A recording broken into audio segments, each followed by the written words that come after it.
Hello दोस्तों, मेरे इस यूट्यूब चैनल में आप सभी का बहुत बहुत स्वागत है।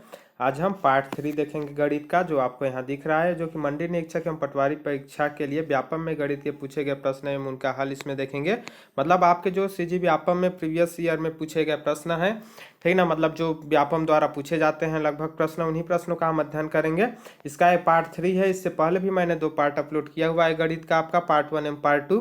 ठीक, वो वीडियो आप जाकर देख सकते हैं, डिस्क्रिप्शन बॉक्स में उसका लिंक मिल जाएगा। साथ ही मैंने रीजनिंग व मैथ का जितना भी वीडियो बनाया हूं मैं, ठीक, उन सभी का लिंक आपको डिस्क्रिप्शन बॉक्स में उनका प्लेलिस्ट का लिंक मिल जाएगा, वहां से आप जाकर वीडियो देख सकते हैं। इसमें आपको ये भी बताया जाएगा कम समय में आपको कैसे प्रश्नों को हल करना है।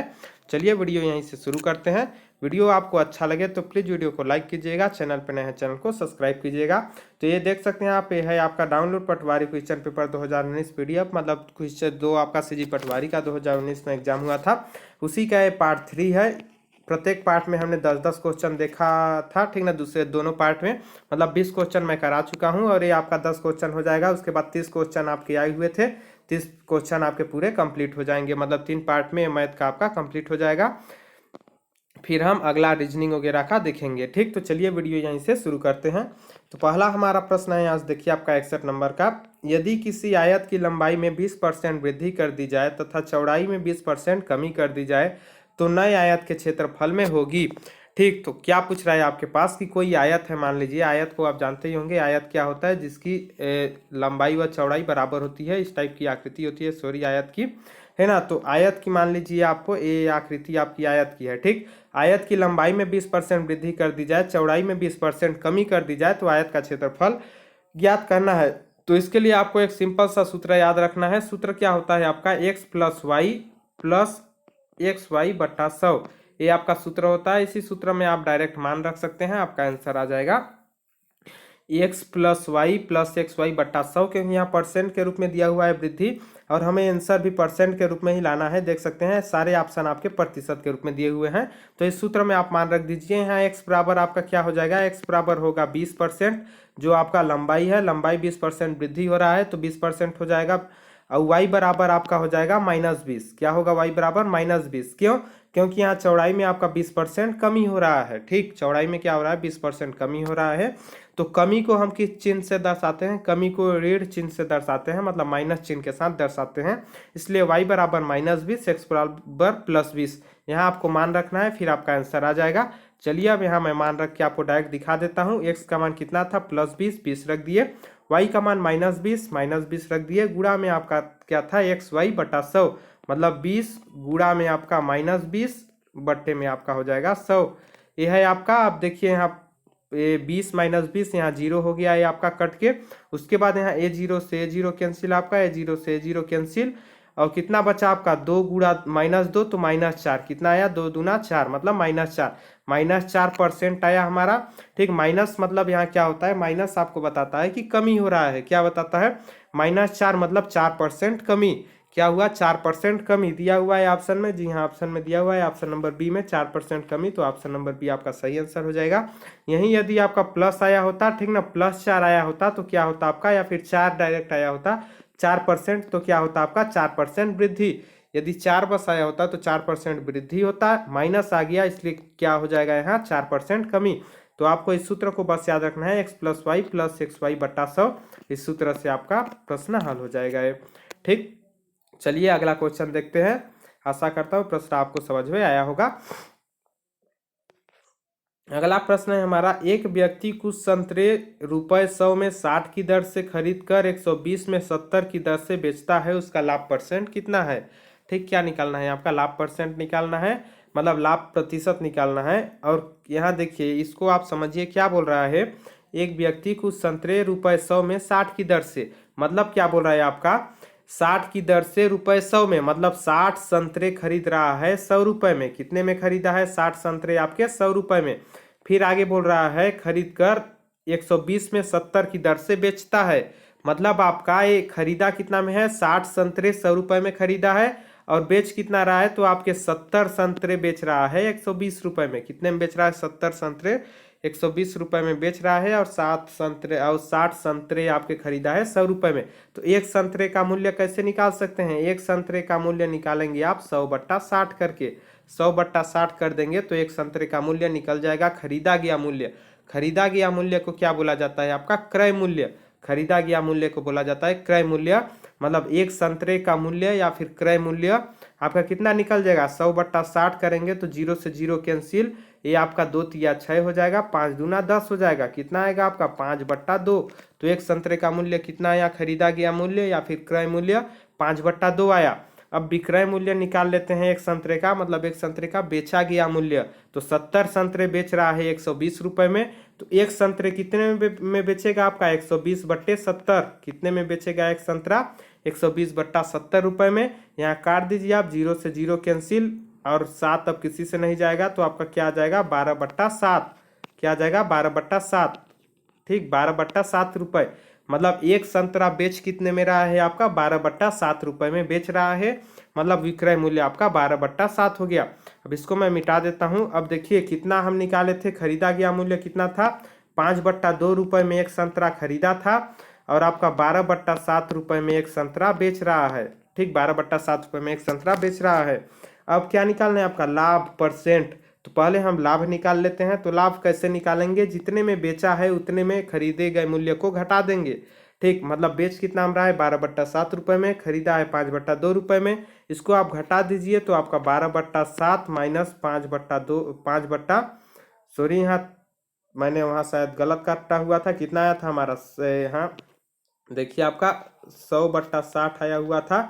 इसको काटे थे, 0 0 कैंसिल, आपका 3 दूना 6, 5 दूना 10, तो 5/3 यहाँ आएगा। ठीक ना, यहाँ गलत लिखा हुआ है, 5/3 आएगा। ठीक, 5/3 रुपए में खरीदा था। तो यहाँ माइनस में क्या करेंगे? 12/7 माइनस 5/3 करेंगे तो यहाँ कितना आ जाएगा? जब इसको घटाएंगे आपका तो 12 तिया 36 हो जाएगा, 5 7 पना 35, बट्टा में आपका 7 तिया 21। इसको आपको घटाने आना चाहिए, नॉर्मल सी बात है, आप आराम से घटा सकते हैं। 36 में 35 गया आपका एक, कितना है आपका? 1/21। घटाएंगे तो कितना आएगा? 1/21। मतलब आपका लाभ कितना मिल रहा है? इसको 1/21 रुपए लाभ मिल रहा है। क्या मिल रहा है? 1/21 रुपए आपको लाभ मिल रहा है। लाभ कैसे निकाले? जितने में बेचे उतने से जितने में खरीदे उसको घटा दिए तो आपका लाभ निकल गया। तो लाभ यहाँ कितना निकाले हम? अभी लाभ निकाले 1/21 रुपए। कितना निकाले? 1/21 रुपए आपका लाभ निकल गया। लाभ तो निकल गया, अब आपका लाभ प्रतिशत निकालना है। आपको बताने में टाइम लग रहा है, आप हल करेंगे बिल्कुल भी टाइम नहीं लगेगा। ठीक, कैलकुलेशन थोड़ा स्पीड होना चाहिए। अब लाभ परसेंट कैसे निकालेंगे? तो जितना लाभ मिला उसको ऊपर लिखिए। कितना लाभ मिला? 1/21 रुपए, इसको ऊपर लिखे। उसके बाद आपका लाभ परसेंट निकालने के लिए जितने में खरीदा था उसको नीचे लिखेंगे। तो खरीदा कितने में था? 60 संतरा 100 रुपए में खरीदा था। एक संतरा कितने में निकाले थे हम? 5/3 रुपए में खरीदा था। तो बट्टे में आप 5/3 कीजिए, गुणा में आपका 100 करेंगे। क्यों? परसेंट निकालने के लिए 100 में गुणा करेंगे। ठीक, और तो यहाँ क्या हो जाएगा आपका? जो नीचे है ये ऊपर में चला जाएगा, 3 आपका ऊपर चला जाएगा, और 5 21 के साथ गुणा में चला जाएगा। तो आपका कितना हो जाएगा? 1 गुणा 3 हो जाएगा। उसके बाद आपका हो जाएगा 21 गुणा 5 हो जाएगा। गुणा में यहाँ आपका 100 हो जाएगा। अब आपका क्या करेंगे? 3 एकम 3, 3 सत्ते 21, 7 आ गया यहाँ। 5 एकम 5, 20 पंचे 100। ठीक, कितना आ गया आपका? 20/7। कितना आया? 20/7। यहाँ लिख लीजिए कितना आया? 20/7। तो 20/7% ये आपका आंसर हो गया। आंसर में दिया हुआ है का हम मिटा लेते हैं, अच्छे से दिख जाएगा आपका। कितना आया हमारा? 20/7%। ये आंसर में दिया हुआ है? जी नहीं, नहीं दिया हुआ है। देखिए आपका आंसर सही के रूप में दिया हुआ है यहाँ 2, तो इसको हम सही के रूप में चेंज कर लेते हैं। तो आपका क्या हो जाएगा? 7 दूना 14। ठीक, उसके बाद कितने बचे आपके? 6। 7 दूना 14, 6 20, तो 6 बचे, 6/7। 2 सही 6/7%। जब इसको सही के रूप में चेंज करेंगे तो होगा। दिया हुआ है 2 सही 6/7%। जी हाँ, ऑप्शन नंबर सी में दिया हुआ है 2 सही 6/7%। तो ऑप्शन नंबर सी आपका सही आंसर हो जाएगा। तो इस प्रकार आपको प्रश्नों को हल करना है। ठीक, लाभ परसेंट ऐसे आपको निकालना है। ठीक, तो आशा करता हूँ आपको समझ में आया होगा। सॉरी, यहाँ अब अगला प्रश्न है आपका। यहाँ देख सकते हैं, किसी वस्तु का क्रय मूल्य उस वस्तु के विक्रय मूल्य का 20% है, तब विक्रय मूल्य क्रय मूल्य का कितना परसेंट है? क्या पूछ रहा है? किसी वस्तु का क्रय मूल्य विक्रय मूल्य का 20% है, तब विक्रय मूल्य क्रय मूल्य का कितना परसेंट है? तो जब भी ऐसे टाइप के प्रश्न आए आपके पास, पूछे कि कोई वस्तु उसका इतना परसेंट है तो ये इसका कितना परसेंट है, तो आपको क्या करना है? जिसको पूछेगा उसको डायरेक्ट मान लेना है। देखिए यहाँ क्या बोला है आपके क्वेश्चन में किसी वस्तु का क्रय मूल्य उस वस्तु के विक्रय मूल्य का 20% है। किसका है? विक्रय मूल्य का। तो मान लीजिए विक्रय मूल्य 100 रुपये है। क्या माने? विक्रय मूल्य मान लो 100 रुपये है। अब आप बोलोगे क्यों माने 100 रुपये? तो 100 रुपये हमने इसलिए माना क्योंकि 100 को किसी भी संख्या से या तो हम गुणा करेंगे या भाग करेंगे या कुछ भी करेंगे तो हमको आसानी से हम कर सकते हैं इसको हल। 100 को आसानी से गुणा भाग किया जा सकता है। बाकी यहाँ आप कुछ भी मान सकते हैं, 1 2 3 4 5 6 कुछ भी आप मान सकते हो, XYZ कुछ भी मान सकते हो, लेकिन 100 को गुणा करने पर या भाग करने पर ज़्यादा आसान पड़ता है, इसलिए हम 100 मानते हैं। तो किसका है? विक्रय मूल्य का। तो विक्रय मूल्य हम 100 रुपये मान लिए। ठीक, विक्रय मूल्य आपका 100 रुपये हो गया। तो क्या बोल रहा है? उस वस्तु का क्रय मूल्य उस वस्तु के विक्रय मूल्य का 20% है। तब आपका क्रय मूल्य कितना हो जाएगा? 100 का 20%। तो 100 का 20% 20 रुपया हो जाएगा। ठीक ना, क्योंकि 100% मतलब 100 रुपया, तो 20% मतलब 20 रुपया। तो क्रय मूल्य आपका कितना निकला? 20 रुपया निकल गया। अब क्या पूछ रहा है? विक्रय मूल्य क्रय मूल्य का कितना परसेंट है? विक्रय मूल्य क्रय मूल्य का कितना परसेंट है? तो विक्रय मूल्य कितना है आपका? 100 रुपया। तो 100 को आप लिखिए ऊपर, किसका? आप क्रय मूल्य का। तो क्रय मूल्य कितना है? 20 है, तो उसको नीचे लिखिए। ठीक है, जिसका पूछेगा उसको नीचे लिखना है और जिसको पूछेगा उसको ऊपर लिखना है। तो विक्रय मूल्य को पूछा है तो विक्रय मूल्य 100 रुपये माने हैं, उसको ऊपर। और किसका पूछा है? क्रय मूल्य का। तो क्रय मूल्य को नीचे। गुणा में आपको करना है 100 गुणा में क्यों कर रहे हैं? परसेंट के रूप में बदलने के लिए। ठीक, अब आप इसको काट दीजिए। तो A0 से आपका A0 कैंसिल, 2 1 कम 2, 2 पंचे आपका 10। कितना आ गया आपका? 100 गुणा 5। कितना आया? 100 गुणा में आपका 5 आ गया। 100 गुणा 5 कितना हो जाएगा आपका? 100 गुणा 5 500। कितना हो जाएगा? 500% तो आपका विक्रय मूल्य क्रय मूल्य का कितना है? 500% है, दिया हुआ है। जी हाँ, ऑप्शन नंबर ए में दिया हुआ है आपका 500%। ऑप्शन नंबर ए आपका सही आंसर हो जाएगा 500%। तो ऐसे आपको प्रश्नों को हल करना है और समझना है। 500% इसका सही आंसर। अब अगला क्वेश्चन हम देखते हैं। अगला क्वेश्चन है हमारा, कोई धन साधारण ब्याज की दर से 10 वर्षों में 2 गुना हो जाता है तो कितने वर्षों में यह 4 गुना हो जाएगा? ठीक, साधारण ब्याज पूछ रहा है आपका। साधारण ब्याज की दर से 10 वर्ष में 2 गुना हो जाता है तो आपका कितने वर्ष में यह 4 गुना हो जाएगा? तो इसके लिए मात्र आपको एक सूत्र याद रखना है। बाकी आप बिना सूत्र का भी हल कर सकते हैं, लेकिन बिना सूत्र का हल करेंगे उसमें आपको ट्रिक लगाना पड़ेगा। ट्रिक के लिए आपको ज़्यादा समझना पड़ेगा। तो नॉर्मल से आप सूत्र याद रख लीजिए। सूत्र ये होता है आपका, ठीक, जब भी ऐसा टाइप का प्रश्न आए आपका N1 - 1 बट्टा T1, N1 - 1 बट्टा T1 बराबर N2 - 1 बट्टा T2। ये आपका सूत्र होता है। क्या होता है? N1 - 1 बट्टा T1, N2 - 1 बट्टा T2। इस सूत्र को आप याद रख लीजिए। यहाँ N1 बराबर क्या दिया है आपका? 2 गुना। N1 बराबर क्या दिया है? 2 गुना। तो N1 का मान आपका कितना है? 2। ठीक ना, धन जितना हो जाता है वो N1 का मान है, तो N1 बराबर 2। और T1 बराबर कितना दिया है? 10 वर्ष। 10 वर्ष में होता है तो T1 का मान आपका 10 वर्ष है। N1 का मान 2, T1 का मान 10 वर्ष। उसके बाद क्या पूछ रहा है? N2 का मान आपका कितना दिया है? 4 गुना। कितना गुना हो रहा है? 4 गुना। तो N2 का मान आपका 4 हो जाएगा। T2 का मान आपको नहीं दिया हुआ है, T2 का मान निकालना है, मतलब कितने वर्षों में हो जाएगा इसी को निकालना है। तो हम मान लिख लिए। अब मैं इसको मिटा के डायरेक्ट मान रख देता हूँ। देखिए आपका क्या निकला लेते हैं हम, N1 बराबर 2, तो N1 के जगह हम 2 लिख देते हैं, माइनस में 1 भट्टा में आपका क्या करना है? T1 का मान कितना है? 10 वर्ष। तो T1 बराबर 10 लिख देते हैं, बराबर यहाँ कर देते हैं। उसके बाद आपका क्या था? N2 - 1, N2 का मान कितना दिया है? 4 गुना। ठीक ना, तो आपका 4 - 1 कर देते हैं। उसके बाद बट्टा T2 का मान निकालना है। तो 2 में 1 गया आपका कितना आया? 2 में 1 गया 1 आया, 1 बट्टा आपका 10 हो गया, बराबर में 4 में 1 गया 3, 3 बट्टा T2। ठीक, कितना हुआ? 3 बट्टा T2 हो गया। 3 बट्टा T2 आपका। अब क्या होगा? अब आपका इसका तिर्यक गुणा ऐसे कर दीजिए तो T2 बराबर आपका कितना निकल जाएगा? T2 बराबर आपका निकल जाएगा यहाँ 10 या 30, 10 या 30, 30 वर्ष। कितना निकलेगा? T2 बराबर 30 वर्ष। 30 वर्ष दिया हुआ है। जी हाँ, ऑप्शन नंबर बी में दिया हुआ है 30 वर्ष। तो ऑप्शन नंबर बी आपका सही आंसर हो जाएगा 30 वर्ष। तो ऐसे आपको प्रश्नों को हल करना है और समझना है। डायरेक्ट सूत्र में आपको मान रखना है, आपका आंसर खुद ब खुद आ जाएगा 30 वर्ष। ऑप्शन नंबर बी इसका सही आंसर हो जाएगा। अगला प्रश्न देखते हैं अब हम। अगला प्रश्न है आपका, किसी निश्चित चक्रवृद्धि ब्याज की दर से ₹500 की धनराशि 6 वर्ष में दुगुनी हो जाती है तो 24 वर्ष बाद यह कितनी हो जाएगी? कौन सा पूछ रहा है आपका? चक्रवृद्धि ब्याज। पहले में क्या पूछा था आपका? साधारण ब्याज। ठीक। तो चक्रवृद्धि ब्याज की दर से क्या बोल रहा है, 500 रुपये की धनराशि 6 वर्ष में दुगुनी हो जाती है। तो 24 वर्ष बाद यह कितनी हो जाएगी।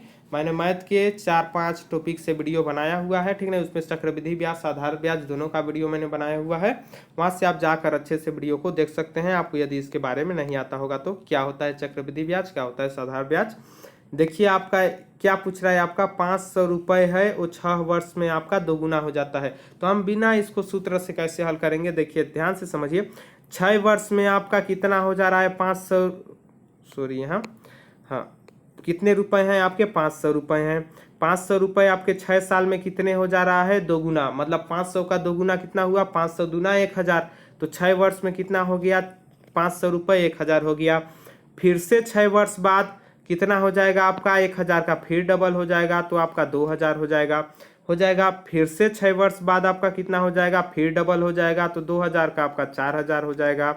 ठीक। फिर से 6 साल बाद आपका कितना हो जाएगा, तो 4 का 8000 हो जाएगा, डबल हो जाएगा।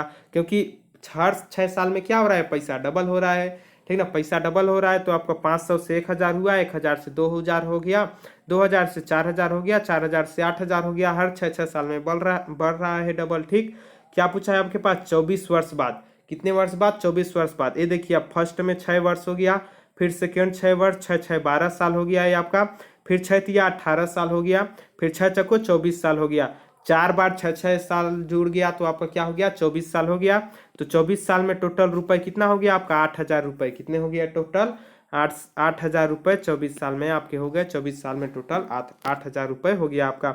दिया हुआ है जी हाँ, ऑप्शन नंबर ए में दिया हुआ है, तो ऑप्शन नंबर ए आपका सही आंसर हो जाएगा। 8000 रुपये हो जाएगा आपके 24 साल में। तो ऐसे आपको प्रश्नों को हल करना है, समझना है। ठीक। अब हम देखते हैं अगला प्रश्न।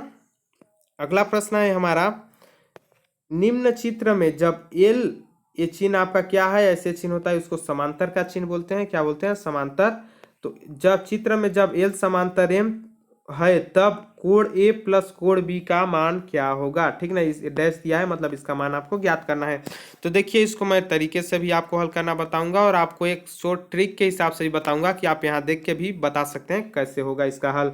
देखिए आपका यहाँ कोण ए और कोण बी का मान पूछा हुआ है। यहाँ आप देख सकते हैं कोण ए कहाँ है आपका, यहाँ दिया हुआ है, यहाँ कोण ए और कोण बी यहाँ आपका दिया हुआ है। ठीक, इस जगह पे अब आप देखिए तो इस जगह के लाइन को आप पार लीजिए। इस जगह के जो कोण ए कोण बी है उस लाइन को पारिएगा तो आपका कैसे आएगा ये लाइन, लगभग लगभग ऐसे आ रहा है आपका। कैसे आ रहा है, ऐसे टाइप का आपका लाइन यहाँ देख सकते हैं, यहाँ दिया हुआ है आपका ऐसे टाइप का लाइन। ठीक, तो ये आपका क्या, उसके बाद आपका ए लाइन ऐसे दिया हुआ है ऐसे टाइप से। ए आपका है कोण ए और ए वाला है आपका कोण बी। क्या है, कोण ए कोण बी। अब आप ध्यान से देखिए तो मैं आपको बता दूं, यहाँ ऑप्शन के हिसाब से हम देख लेंगे। देखिए ऑप्शन आपका कैसा दिया है। यदि हम इस लाइन को, ये जो लाइन है आपका, इस लाइन को सीधा ले जाएं तो ये लाइन सीधा कहाँ चला जाएगा, ऐसे जाएगा। सीधा ले जाएं तो ठीक ऐसे जाएगा, मतलब यहाँ तक का कोण आपका कितना का हो जाएगा, 180 अंश। या फिर यहाँ तक का नीचे का कोण आपका कितना हो जाएगा, 180 अंश का होता है। एक सीधा लाइन जो होता है वो 180 अंश का कोण बनाता है। कितने का बनाता है, 180 अंश का। तो ए आपका क्या जा रहा है, ए से बी यहाँ आपका इधर जा रहा है। ठीक, मतलब 180 अंश से ज्यादा जा रहा है इधर से 180 अंश इधर और ज्यादा आपका जा रहा है, मतलब 180 अंश से अधिक होगा। क्या होगा, 180 अंश से अधिक होगा। आप मतलब कॉमन सी रूल लगा के आप इसको बता सकते हैं, ये बता रहा हूं मैं आपको। 180 अंश से अधिक होगा, इसको कचर हो गया तो मैं एक बार और अच्छे से बता देता हूं आपका। सॉरी, ये आपका कैसे दिया हुआ है, ये ऐसे दिया हुआ है। सीधा लाइन आपका 180 अंश यहाँ हो जाएगा, 180 अंश से ज़्यादा हो जाएगा यहाँ क्योंकि ये एक्स्ट्रा है।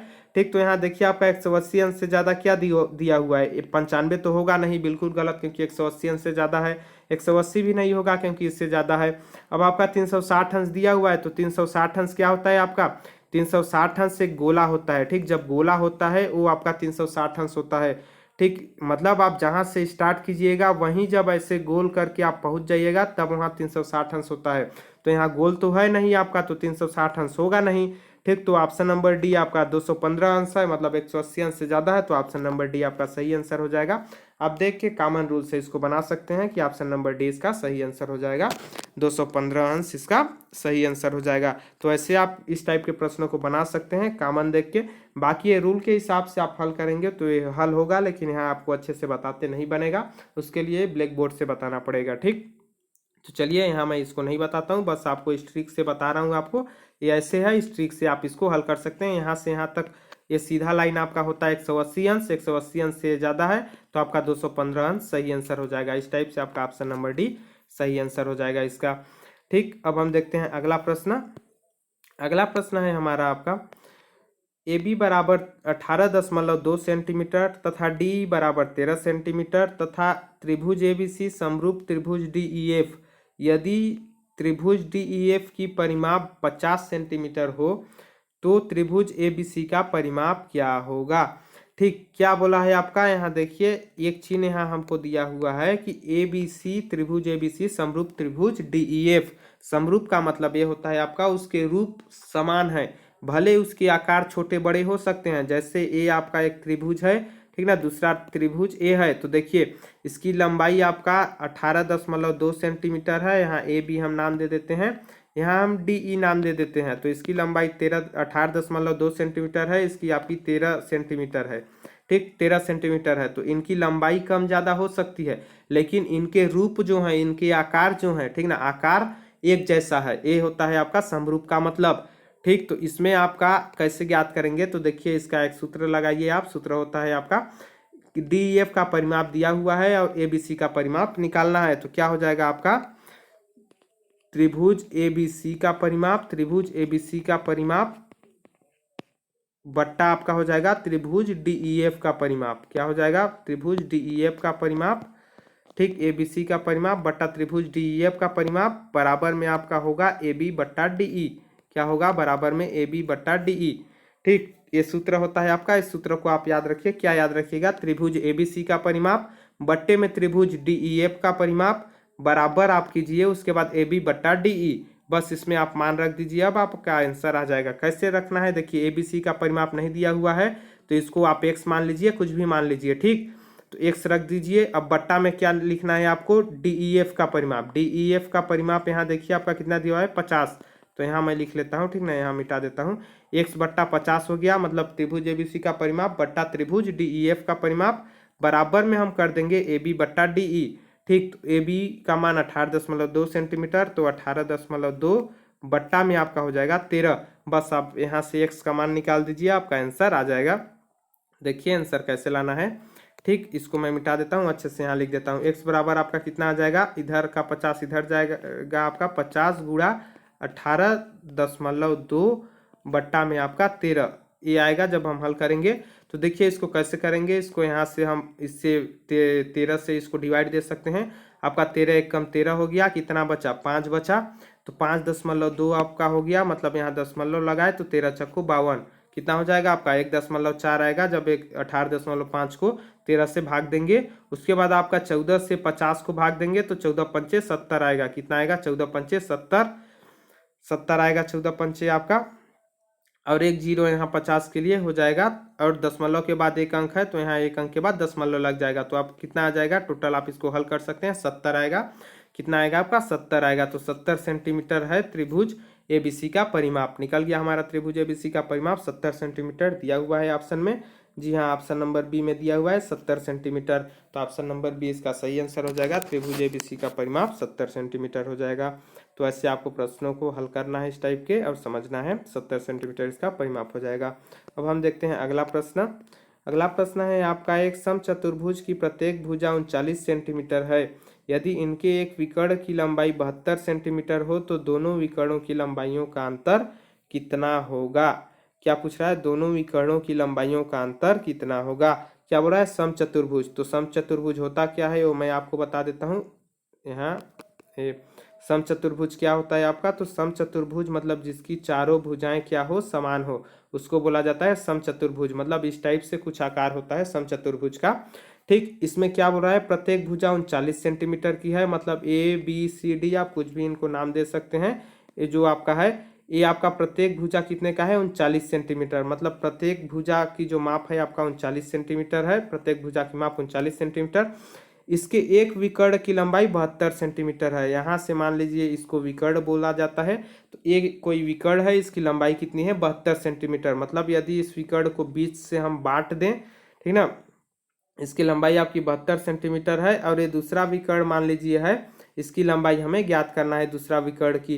तो मान लीजिए इस विकर्ण की लंबाई आपकी 72 सेंटीमीटर है, तो यहाँ से आपका यहाँ तक 36 सेंटीमीटर होगा और यहाँ से यहाँ तक आपका 36 सेंटीमीटर, क्योंकि 20 से हम इसको आधा बांट सकते हैं। क्या कर सकते हैं, 20 से हम आधा इसको बांट सकते हैं, तो कितना हो जाएगा 36 सेंटीमीटर हो जाएगा। अब देखिए इस विकर्ण की हम यहाँ से यहाँ तक की लंबाई यदि निकाल लें, इस विकर्ण में यहाँ से यहाँ तक की लंबाई निकाल लें, उसके बाद उसका दुगुना कर देंगे तो इस पूरे विकर्ण की लंबाई हमारी निकल जाएगी। ठीक, तो यहाँ से यहाँ तक की लंबाई हम कैसे निकालेंगे, ठीक ना, यहाँ से यहाँ तक की लंबाई हम कैसे निकालेंगे, तो यहाँ से देखिए यहाँ से यहाँ तक की लंबाई हम निकालेंगे। ये मान हमको पता है, ये मान और ये मान पता है, तो ये तीनों आपके त्रिभुज बन जाएंगे। त्रिभुज में हम पाइथागोरस प्रमेय लगाएंगे, पाइथागोरस प्रमेय निकाल के हम मान निकाल लेंगे। तो इसमें क्या आएगा आपका, पाइथागोरस प्रमेय में ए आपका ओ सी कर्ण हो जाएगा, सॉरी सी डी कर्ण हो जाएगा।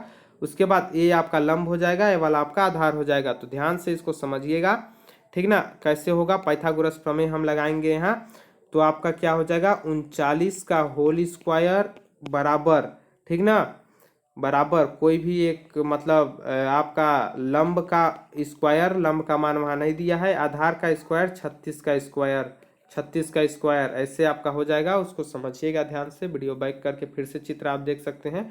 ठीक, तो यहाँ देखिए 39 का होल स्क्वायर निकालेंगे आपका, तो कितना आ जाएगा 39 का होल स्क्वायर आपका कितना आएगा, 9 27, 27 दूना 54, 9 9 81 आपका हो जाएगा, 3 3 तिहाई 9, 981, ठीक ना। 98 और 54 कितना हो गया आपका 200, 98 54 आपका कितना हो गया 152, 1521 इसका हो जाएगा आपका 39 का होल स्क्वायर 1521 बराबर आप लंब का होल स्क्वायर प्लस आपका 36 का होल स्क्वायर कितना हो जाएगा, ठीक ना। तो 6 छंग 36, 3 तिहाई 9 आपका हो गया 93, 93 6 तिया 18, 18 दूना 36, 93 और 6 आपका 99, 99 और 30 आपका 129, 1296 हो जाएगा। इसका स्क्वायर कितना होगा 1296 हो जाएगा।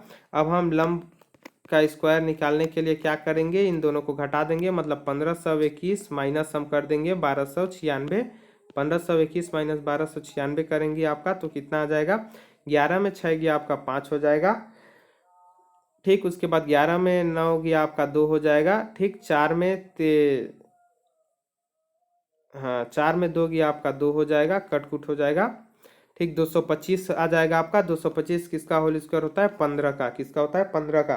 तो हमारा निकल गया आपका लंब, लंब का मान कितना निकल गया आपका, लंब यहाँ 15 निकल गया, मतलब विकर्ण की यहाँ जो मैंने ये आपका त्रिभुज बनाया था, यहाँ देखिए इसका मान अभी निकल गया है आपका, इसको समझिएगा ध्यान से। यहाँ से यहाँ तक का जो मान हमारा निकल गया आपका 15 सेंटीमीटर, ठीक ना। यहाँ से यहाँ तक का हमको मान पता था कितना 36 सेंटीमीटर, यहाँ से यहाँ तक का मान हमको 39 सेंटीमीटर पता था।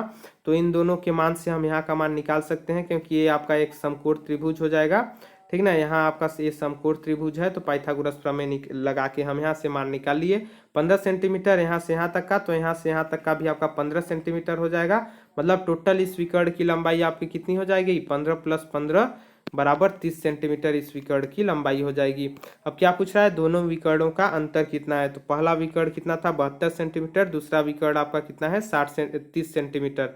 ठीक, तो आपका 72 सेंटीमीटर में 30 सेंटीमीटर हम घटा देते हैं, आपका कितना आ गया 2 में 2, 4 में 3, 7 में 3 गया आपका 4, 42 सेंटीमीटर। कितना आया हमारा अंतर 42 सेंटीमीटर आया, दिया हुआ है जी हाँ, ऑप्शन नंबर सी में दिया हुआ है 42 सेंटीमीटर। तो ऑप्शन नंबर सी आपका इसका सही आंसर हो जाएगा 42 सेंटीमीटर। तो ऐसे आपको प्रश्नों को समझना है और हल करना है। सिंपल आप बना लीजिए, चतुर्भुज आपको बनाने आने चाहिए, फिर आप खुद ही निकाल लेंगे इसको, पाइथागोरस प्रमेय लगा के आपको निकालना है। ठीक, तो इस टाइप से आपका ऑप्शन नंबर सी सही आंसर हो जाएगा। अब हम देखते हैं अगला प्रश्न। अगला प्रश्न है हमारा, धातु के बने एक घनाभ का भार 500 किलोग्राम है, यदि इसकी सभी विमाओं को पूर्व की विमाओं का 20% कर दिया जाए तो घनाभ का भार कितना होगा। क्या पूछ रहा है, घनाभ, घनाभ आप जानते होंगे, ठीक ना।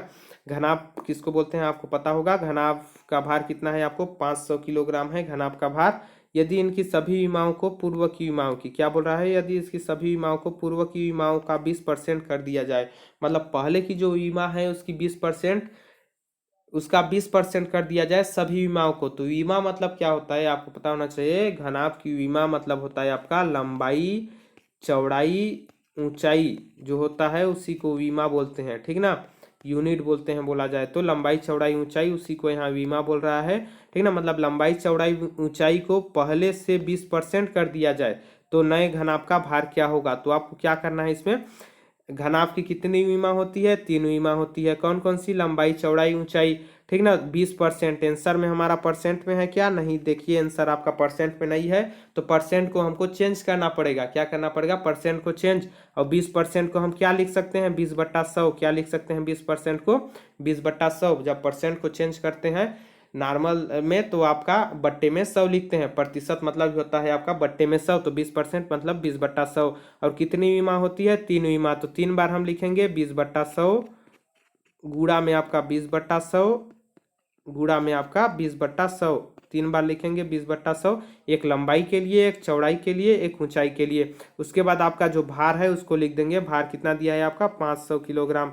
500 किलोग्राम का गुणा कर दीजिए, ठीक। अब आप इसको हल कर लीजिए, जो भी आएगा वो आपका नए घनाभ का भार हो जाएगा। तो देखिए कितना आएगा आपका, ऊपर एक जीरो से जीरो आपका कैंसिल, ऊपर एक जीरो से जीरो आपका कैंसिल, फिर एक जीरो से जीरो आपका कैंसिल, ठीक। 3 जीरो आपके कैंसिल हो गए। अब इधर 2 जीरो है, इधर से हम 2 जीरो कैंसिल कर देते हैं। एक जीरो आपका कैंसिल हो गया। फिर आपका 5 से कम 5 हो गया, 5 दूना 10 हो गया। तो नीचे हमारा कितना बचा, मात्र 2 बचा, बाकी सब कट गया। ऊपर में 3 2 बचे हैं तो 1 2 से 1 2 कैंसिल, कितना हुआ आपका 2 2 बच गए, ठीक ना। 2 गुणा 2 आपके कितने हो गया, 4। कितना हो गया, 4। मतलब 4 किलोग्राम आपका आ गया। कितना आ गया, 4 किलोग्राम, नहीं ना। तो 4 किलोग्राम दिया हुआ है नए घनाभ का भार। जी हाँ, ऑप्शन नंबर ए में दिया हुआ है। ऑप्शन नंबर ए आपका सही आंसर हो जाएगा। 4 किलोग्राम हो जाएगा नए घनाभ का भार। क्या होगा, नए घनाभ का भार आपका 4 किलोग्राम हो जाएगा। ऑप्शन नंबर ए इसका सही आंसर हो जाएगा। अब हम देखते हैं अगला प्रश्न। अगला प्रश्न है आपका, लास्ट प्रश्न है आपका 10वां प्रश्न इस पार्ट का। तो देखिए क्या दिया है, 2 खोखले बेलनों के सतहों का क्षेत्रफल का अनुपात 7:5 है तथा ऊंचाइयों का अनुपात 3:1 है, तब इनके आयतनों का अनुपात क्या होगा। क्या पूछ दिया आपका, खोखले बेलन के सतहों का क्षेत्रफल दिया हुआ है। सतह का क्षेत्रफल मतलब आपका होता है पृष्ठीय संपूर्ण पृष्ठीय क्षेत्रफल। तो खोखले बेलन का संपूर्ण पृष्ठीय क्षेत्रफल का सूत्र होता है आपका पाई आर, ठीक ना। Pi R H plus R, 2 pi R होता है, 2 pi R H plus R. ये होता है आपका खोखले बेलन के सतह का क्षेत्रफल। और उसके बाद आपका आयतनों का अनुपात पूछ रहा है। तो आयतन का क्षेत्रफल क्या होता है आपका, pi R square H, pi R square H होता है। तो जब आप इन दोनों के लिए, 2 खोखले बेलनों के लिए एक का मानेंगे R1 H1 R1 और दूसरे का मानोगे R2 H2 R2, तो इस टाइप से जब आप इसको हल करोगे तो आपका आंसर आएगा ही नहीं, क्योंकि ये हल होगा ही नहीं। क्योंकि यहाँ जो आपका जो राशि दिया हुआ है आपका 2 अनुपात दिया हुआ है ऊंचाई का व क्षेत्रफल का, इससे हम आयतन का अनुपात नहीं निकाल सकते। आप हल करके देख सकते हैं या फिर आप डायरेक्ट इसको याद रख सकते हैं कि जब भी खोखले बेलनों के क्षेत्रफल का अनुपात दिया हो और ऊंचाइयों का अनुपात दिया हो तो इसके आयतन का अनुपात हम नहीं निकाल सकते, नहीं निकलता है, ठीक। तो इसमें आपका ऑप्शन नंबर डी सही आंसर हो जाएगा, उपर्युक्त में से कोई नहीं। और आप इसको हल करके भी देख सकते हैं 2 मिनट, आपका हल बिल्कुल भी नहीं आएगा, ले दी जाएगा आपका, प्लस आपका हल भी नहीं आएगा। तो इस टाइप से आप ऐसे प्रश्नों में डायरेक्ट इस टाइप के प्रश्न में लिख देंगे कि उपर्युक्त में से कोई नहीं, इनमें से कोई इसका हल नहीं होगा, ठीक। क्योंकि जब भी आप इसको हल करेंगे तो ये हल आएगा ही नहीं, क्योंकि यहाँ जो आपका होता है सतह के क्षेत्रफल में R प्लस एच हो जाता है। R प्लस एच यहाँ अच्छे से आपका हल ही नहीं होगा। R1 plus H1 R2 plus H2 बट्टा में करेंगे, अनुपात में दिया हुआ है, तो ये आपका अच्छे से हल नहीं होगा, जिसकी वजह से इसका आंसर आपका नहीं आएगा, ठीक। तो इसका ऑप्शन नंबर डी सही आंसर हो जाएगा आपका, उपर्युक्त में से कोई नहीं। तो ये थे आज के हमारे 10 प्रश्न। तो वीडियो आपको कैसा लगा कमेंट बॉक्स में कमेंट करके जरूर बताइएगा। वीडियो अच्छा लगा होगा तो प्लीज़ वीडियो को लाइक कीजिएगा, चैनल पे नए हैं चैनल को सब्सक्राइब कीजिएगा। इस वीडियो देखने के लिए बहुत बहुत धन्यवाद। अब अगले पार्ट के साथ मिलेंगे जल्द ही, तब तक के लिए जय हिंद, जय भारत, जय छत्तीसगढ़।